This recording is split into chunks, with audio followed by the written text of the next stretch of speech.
to the effort of developing our own critical thinking test, which also meant that we had to just find the skills that we wanted to measure. And here's what we came up with. Once again, these skills are very similar to the ones that you see with these two other professional quality tests. So what we keep seeing over and over again is analyzing arguments and the like. Okay, but we have inductive reasoning, deductive reasoning, problem solving, and making interpretations.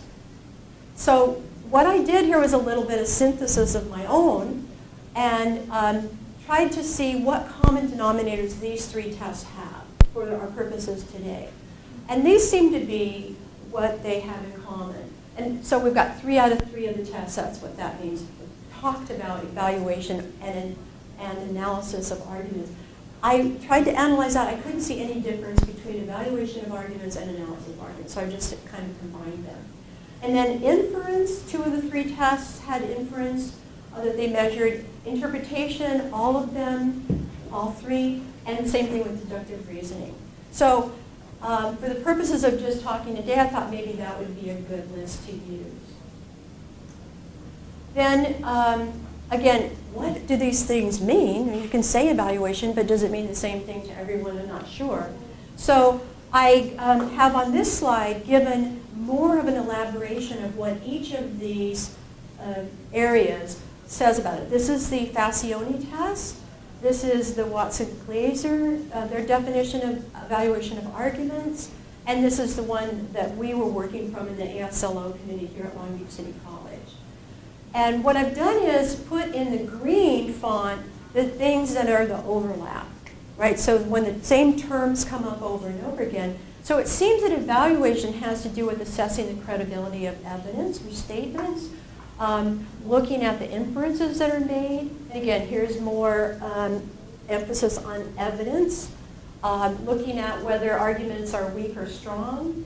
Again, inferences and credible evidence. So we're beginning to hone in on what is meant by evaluation and analysis of arguments. Okay, and again, since the Facioni test had both evaluation and analysis, I just threw in what they had to say about it. So, as I said, I didn't see really any difference between evaluating arguments and analyzing arguments. I could be corrected, of course, if anybody knows any better. And then the same thing I did with inference. So here's the Facioni test, here's the Watson-Glaser test, and here's our Long Beach City College. We were kind of brief in our description of inference.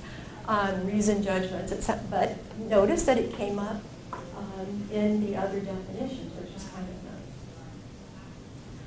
nice. Okay, so that's inference, and then interpretation was one of the ones that seemed to be common to all 3 tests.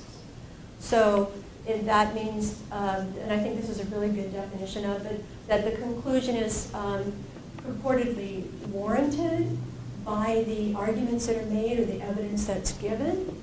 And basically, same thing, conclusions logically follow from the premises, basically saying pretty much the same thing. And then deductive reasoning, we can see also that the definitions for the 3 tests in the manuals, the stuff that was used as a background to developing the test, is very, very similar. Deciding whether a conclusion necessarily follows from its premise is the briefest definition, but they all pretty much agree. Okay, so here is where I bring David Morris back in.